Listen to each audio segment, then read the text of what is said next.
Welcome. The latest abuse claim in the almost 9-month-long battle was made by Russia's defense ministry, accusing Ukraine of killing more than 10 Russian prisoners of war in what Moscow called a war crime. The ministry referenced a video that was allegedly used to illustrate the death of Russian soldiers on Russian social media. Neither the video nor the assertion made by the defense ministry could be immediately verified by Reuters. The defense ministry stated that the savage killing of Russian service members was not the first nor the only war crime. This is a widespread practice in the Ukrainian armed forces that is actively encouraged by the Kyiv regime and flagrantly disregarded by its Western backers. Kyiv did not immediately respond to Moscow's allegations. Russia has consistently been accused by Ukraine of war crimes, which Russia has refuted. The footage appears to show Russian servicemen surrendering to armed men wearing yellow bands on their arms and lying down on the ground near Makiivka, in the Luhansk region of eastern Ukraine.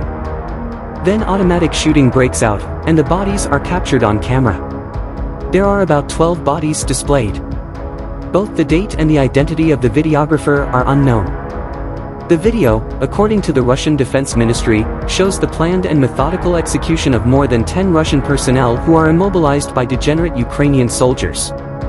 Volodymyr Zelensky will answer before the court of history and the people of Russia and Ukraine, the Defense Ministry claimed, calling the video evidence of his atrocious nature and that of his regime in Kyiv.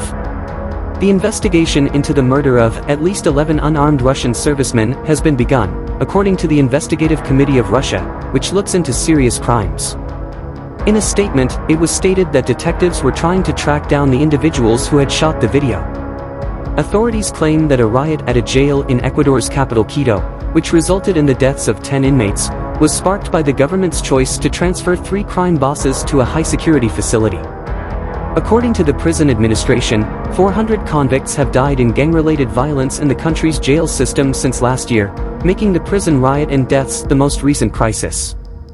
The most recent upheaval began on Friday at El Inca jail, shortly after the government announced that it was transferring convicts it believed were responsible for earlier prison disturbances to a high-security facility.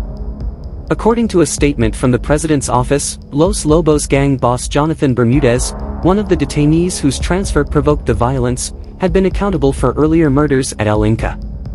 The jail administration claimed that once Bermudez was sent to a different facility, members of this criminal group, Los Lobos, initiated brutal retaliation. As forensics workers retrieved the victims' remains, police commander Victor Herrera told reporters that the prison had been secured and that substantial security had been deployed. According to Herrera, strangling looked to be the cause of death. 8 prison massacres that occurred in Ecuador since February 2021 resulted in roughly 400 deaths. Many of the victims were beheaded or burned. 5 prisoners died.